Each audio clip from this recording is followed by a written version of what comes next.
je vous fais le serment de ne jamais trahir le Congo. À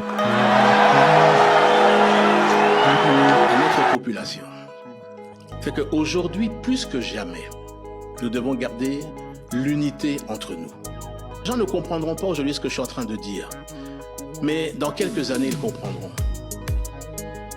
La chance que nous avons aujourd'hui, c'est d'avoir ce président, Félix Tshisekedi. Pourquoi? Parce qu'il est celui qui s'est levé contre le Rwanda, contre Paul Kagame. Ce que vous devez savoir, faire la paix, ce n'est pas une faiblesse. Non, jamais aucun Congolais digne de ces noms laissera M. Kagame arriver au bout, de sa vision.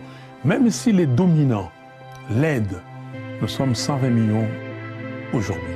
Je voudrais, pour conclure, adresser cette prière à toute la nation congolaise.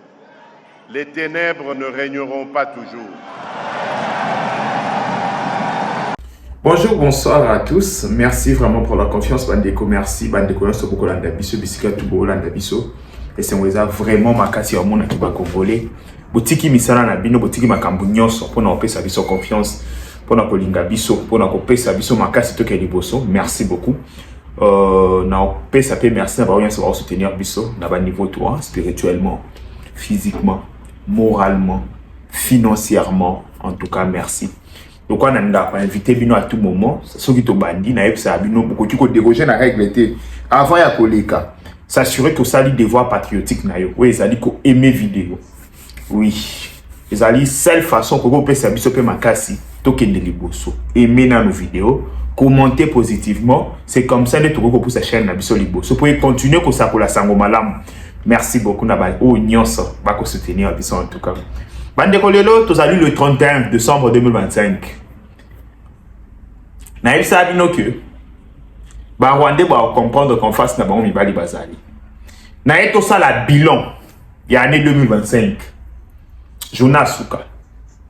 To ça na bino bilan ya année 2025. To komi na Souka. To zo ki année ndenge nini? To zo tika année ndenge nini? Bilan sur tous les plans ezali vraiment négatif pour Namboka Nabiso. Bah indicatif sur tous les plans ezali négatif par rapport à autre projectaki. Par rapport à autre lingay tout ça là, en ce moment le bilan est vraiment négatif, ce qui n'est pas bon pour Nabiso en tant que Congolais, en tant que jeune Congolais et l'autre ezali malamuté. Car si ba point positif ndambu pe ezali. Oui, en gros ezali négatif, mais ba point positif ndambu ezali. Point positif moko 2025 et la kisibiso nani azanani. Ouais, surtout na Congo. Et la kisibiso vrai visage à mutu nyonso. Mutu moko ta yebaki, mutu moko ta ndimaki. Que ba ancien dignitaire qui a pouvoir. Mutu moko ta yebaki que ancien président, c'est un rebelle. Tu vas prendre on a 2025. Et la kisibiso va vrai visage à mutu na mutu. Tu vas prendre yango. Et la kisibiso niveau ni batu ba mité amabe. Tu vas prendre encore en 2025. Niveau ni les gens peuvent s'asseoir, comploter contre leur propre pays. Car en 2025 de tout le monde. Même l'église a intervenu pour comploter contre le pays. Tout le monde est encore en 2025. Tu comprends qu'on a eu l'église en face de nous. L'église est faite à Bunda pour la kimezon en andenga solo, mais c'est l'église qui a un bâton dans le roue. Car on a fondé les branches à l'église, bandeko, boti kangana fongo la mwanda boa parenthèse. Tofanda kiwa, toyoki, qui aurait eu un accord de 100 ans. Oui. Accord il y a 100 ans entre Bissona et les États-Unis d'Amérique. Toteki ba minéré, donc toteki te, tokabi ba minéré na biso pendant 100 ans. Bandeko, muto lo bango wana, ce n'est pas moi, boko lo bake, un simple individu. Ezali muto nzela te, c'est un évêque. Nabibo, un évêque. Alors le bango pété boa télé mi azumi côté. Alors le bango na hôtel. En fait, place au basalaka, ba bongo la lipa musuni. Ba bongo la vigno makila. To benga ngo hôtel. Andi kolo ya cher ana hôtel. aolobaki RDC a kabi ba minéré na ye pendant 99 ans, donc 100 ans. Accord wan eza bongo, ayebisi ba ndimi, ayebisi mokili. Bandeko, nazalaka choqué. Mais ce qu'on lui répond à évêque. Makambo lobio, est-ce que ça t'en a preuve? Hey, ne touchez pas mes ouins. Il y a zali évêque tondimi. Bandeko, na bisa bino que biso ba oyo tozalaka na kala. Ba servant, acolyte, beto mesana obenga bango. To yebi importance ya hôtel. Parce que c'est ça faut matin il faut gumba. Donc en fait, ba tekela biso hôtel loko la cher hein, moni oya ba catholique ba benga ngo mingi hôtel. Ba tekela biso yango loko la lieu saint. O masumu ko tu ko sala maté. Biso kutu ba ko tu anda sa biso chaque samedi il faut que ndeko confesser parce que ko tu ko matalikolo ya hôtel te na masumu. Mais évêque a telemi likolo hôtel azokosa. Bandeko na ete so mo comprendre so ki nga mosumu ki ba bina avana mata na petouama mais évêque a telemi likolo hôtel azokosa. On a une légèreté. Même dans l'église, on a une légèreté au côté, en 2025. Même dans l'église, légèreté. Et ça, légèreté. Bandeko. Bon, on a très bien. Dans la matière, il y a redevabilité. Pour nous, Bobombi accord wana. Ezali public. Mutu oyazana posa kotanga. Lien et accord. Ezali partout. Bokoti kotanga accord wana partout ezali public. Deuxièmement, dans la matière il y a redevabilité. Le gouvernement actuel, à travers le ministre Patrick Mouyaya, depuis Congo ezala Congo, je pèse bien mes mots. Depuis que le Congo est Congo, azali mutu moko oyo azana redevabilité ko le kaba ministre nyoso baleka. Na oya kokota nga duta pesa nga exemple moko. Il y a même na contrat chinois, besoin combien de débriefing pour na contrat chinois? Nabiboui, tant que signé contrat chinois à l'époque de Kabila, besoin combien de débriefing il y a pour Sabino Likam? Bandeko, les lois na Congo te comment faire à l'aise. Quand il y a un problème, on sait que Patrick Mouyaya a koleka a koloba. Va poser ma question-réponse. Bandeko, en matière il y a redevabilité, dites-moi, qui fait mieux que Mouyaya? Tocha sentiment à part. Tocha bani na biso à part, côté politique na biso à part. Yebisanga en matière de redevabilité, en matière il y a des débriefing situation qui fait mieux que Mouyaya depuis Congo ezala Congo. Quel temps ko signamé na tongo na poka boye bomonango Patrick Mouyaya ba so la ministre ya Titel. Likambo ko sala ma partout ministre Titel ba bengisi gouvernement ya nani et ça salam. Bandeko, quand c'est bien, c'est bien. Quand ce n'est pas bien, dénonçant. Mais bon, bandeko dénoncer nyon sauté. Na peste na chebino na défi. Oya yebi, gouvernement moko leka na Congo depuis indépendance. Oya zalaki na redevabilité ko leka ya Patrick Mouyaya. Aya loba. Aya loba. Ton gouvernement Tshisekedi en matière de redevabilité. Nana lekiba. Et au sentiment Soumata Sindokité, les gens se permettent qu'il y a encore ça. Oh, le ministre Andorabaki Lobi n'a débriefing à Lobi que ce sont des gens de mauvaise foi.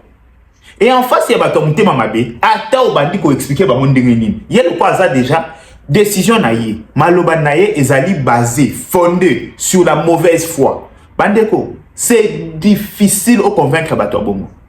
Oh, kokate parce que ce sont des gens à mauvaise foi.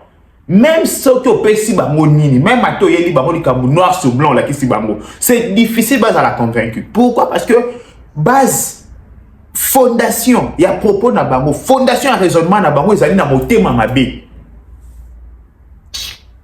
Mais c'est les gens qui basent tout sur la mauvaise foi.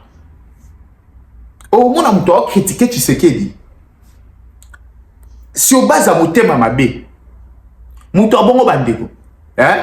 Ata oye, obandi ko expliquer non, moni awa Tshisekedi azana tort, awa azana raison. Awa kangaka côté olobi Tshisekedi azana tort wana. Siko en face à bato bongo, ngape na zoa G. nakoyela opeka motema mabe, nakoyela opeka ka mauvaise foi. Naïb Sabinoki, mon mambo tayote, il faut pas que ça makambo kwa batu mususu, il faut ça. Tant yo zo ya koluka makambo, ozo ya la mauvaise foi. Ozo zelate, kokota na jena bango te, na kokota na jena bango. Bande ko mukilo tozo vivre aussi longtemps pour comprendre que eza monde anko, oyo kofia loba monde anko. Mbasali yonko e ADC bino pe bosalanko. Question. Bien que bossa encore. Bozo pas bossa encore pour nani. C'est faiblesse ils ont utawa. Ko luka batba mo na bino batumala. Faiblesse ils ont utawa. Non makambo on avait fait une redevabilité à l'église. Même si bino que je pèse bien mes mots. Gouvernement mon côté. Preuve à l'appui. Azala redevable na ba congolais pour le gouvernement Tshisekedi. Ministre à communication mon côté. Azala redevable na Congo koleka Patrick Muyaya. Na ba séance na de briefing. Ngai te bande kona chena ba journaliste nyonso na défi. Que ministre wa memi ba ministre mususu na debriefing koleka Patrick Muyaya azalité depuis Congo ezala Congo. Que likambo salami ministre intérieur yaka expliquer. Likambo salami ministre affaires étrangères yaka expliquer. Likambo salami ministre des droits humains, ministre économie, ministre santé, ministre finance bandeko. Mais tu elle qui n'a pas payé belé Afrique qui est l'eau na si que muto ya après Muyaya ba reza tellement licolo que bon comprendre était ache ba tellement licolo même la décoration pas de obligé de me ça qui a des briefing ba chebi biso image zo lenga le nom comment on a ba des briefing beauté même la qualité vous ne voyez pas ça bandeko. Non, ça la bilan est 2025. Non, ça la bilan est 2025. Bandeko 2025. Ministère des Finances. Na évité na lobanini. Premier pays dans le monde. Oyo ko futa batu et comme luxe sur le Congo. Na lobi na monde entier. Premier pays oyo comme muto se féliciter pour foutu au salaire na yo. Et comme il exploit, ils ont qu'à Congo. Que non, bah fouti moutou attend, ils ont exploit. Et pourtant, ils ont dit, moussala ou bah pêche au quotidien na yo. Mais aujourd'hui, mon âme doit se féliciter. Ah, la fouti bah moi attends, hein. Mbongo na yo, papa. En fait, il y a yo. Question. C'est ça la question qu'il faut se poser. Mbongo na yo. Et là, Dieu merci, foutami. Parce que comment tu parles de jusqu'à présent, bah, tu es pas une tandis que vous avez que ça n'a pas festivité, n'a pas bonne année où il est cas, à la veille de la festivité, il faut foutre même le 24. Bien sûr, ça là, il y a mois prochain, ou mais maintenant, tu vas les 30, mais moi, oh, bah, foutre à moi avant, pour permettre un peu, bah, ninga, bah, s'organiser dans la festivité.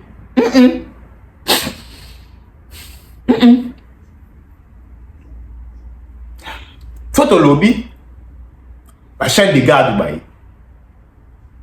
Nzambe kaka, asa la sorte ma mouke di bosso. C'est ce que je peux demander. Nzamba sala. Bande ko ya Goma Bukavu. Na épité. Venir comme ça devant vous, personnellement, j'ai honte. J'ai honte parce que tu peux se une impression locale, on vous a abandonné dans ma boko ya Batouane. J'ai honte parce que notre gouvernement a quitté cette pression au Rwanda et au Tchad. Bien sûr, on a cessé Makambozo Salam. Mais j'ai l'impression que vous pensez que Tobo Sanibino, mes frères et sœurs, il y a Goma Bukavu, Congolais mortés conscients à Bossanibino. Soyez-en sûrs que Congolais mortés conscients à Bossanibino. La situation est difficile, on sait. Mais ne mettez pas ça dans vos têtes. Bako Sabinoté, que le reste est à Congo et Bossanibino. Bandeko, les gens sont préoccupés. Attends, là, Sabino en beauté. Vous voyez, les gens appellent. Moi, je suis parti à Kenge. Ah, Nzambe, Mboka na biso, Bako Bimam Kolonine, Bako Salandeni. Mouto Benga parti à Moueneditu. Mouto Benga parti à Boende. Mouto Benga parti à Kolwezi. Tout tout le monde bandeko na ngai ya Goma Bukavu. Je vous dis, portez bino na mitema. Mouké personne vous trompe. Moutoko sabino teke bomoni babandeko loba on a cause na bino babosani, c'est faux et archi faux. Tout le monde vous aime et tout le monde a besoin qu'un jour bozon na kati na biso. Donc circulation a librement ndenge zalaki. La situation au bozo vivre bandeko. Ezo soit biso nyoso na motema. 2025 ezalaki dur. On le sait nous tous. Ezalaki ani moko toko betela ngo batu lisolo te. To yebi biso nyonso. Mais on ngana ko senga bino ezaka résilience. On ngana ko senga bino en tant que peuple, ezaka résilience. Malgré la durée, il y a Boutou. Moïta na akaka. Molaya Boutou a teleki ndenge nini. Tongo ekotana, moye kubi. Et je vous dis que soyez résilients. Soyez résilients. On va récupérer nos territoires. Tôt ou tard, ces terres-là vous appartiennent. C'est pas aux envahisseurs. En fait, les alibataires rwandais, ça déjà, enlevez ça dans vos têtes. Vous voyez, même Herba Nabino Baokola, Batunyo Sobana Goma Bukavu, dites à vos enfants que, vous voyez tous ces terres-là, place ma frontière, place Souki, ça nous appartient. Bande Koya Goma, Bukavu, dites ça à vos enfants.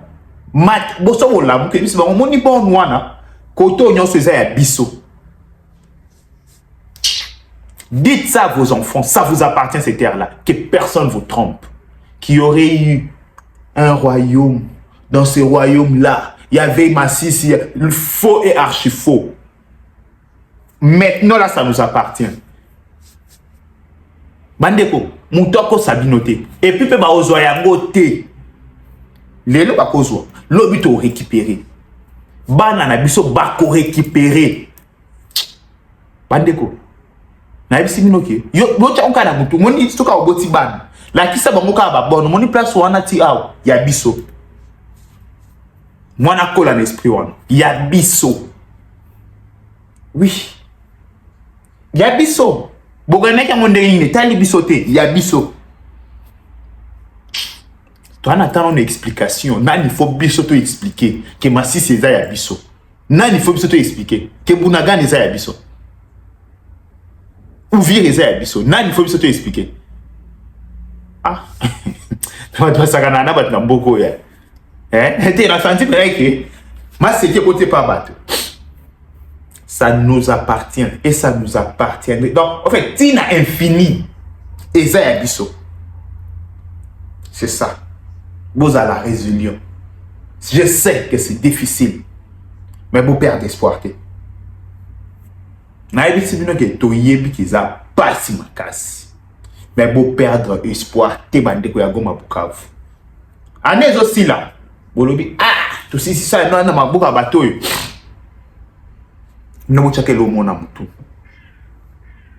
Ok. Tongwe kutana. Bandeko, tongwe kutana. On va récupérer nos territoires. Et croyez-moi, cette fois-ci, c'est Erosala Yasuka.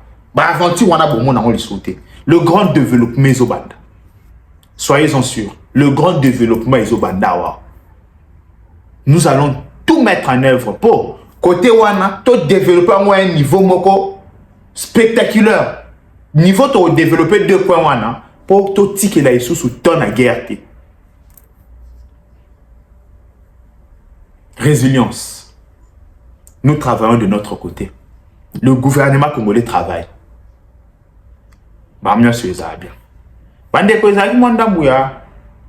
Bilan nanga muke na ba to sala. Na réconforter pe bande ko ya Goma Bukavu. Yaba, nord, na sud, qui vous nyonso. Base à la résilience, tout ira mieux. Je vous laisse ici. Bye bye. Ciao.